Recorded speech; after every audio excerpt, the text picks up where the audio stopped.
আসসালামাইকুম ভিউয়ার্স, এটা হলো পটুয়াখালী ইপিজেডের ওই একটা স্কুল দেখা যায়। অবশ্য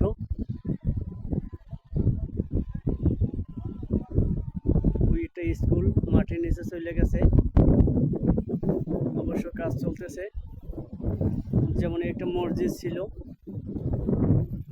মসজিদটা অবশ্য মাটির নিচে চলে গেছে, যদিও আবার ওই নূতন মসজিদ উঠছে। নূতন মসজিদ এবং স্কুল এগুলো আবাসন, যাদের জমি গেছে তাদের বাসা বাড়ি করে দিছে। এক একটা ঘরের ভিতরে দুই ইউনিট, দুই পরিবার থাকবে।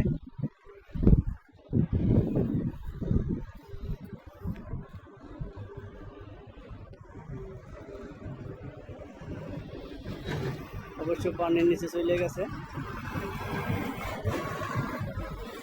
আল্লাহ হাফেজ, ভালো থাকেন সবাই।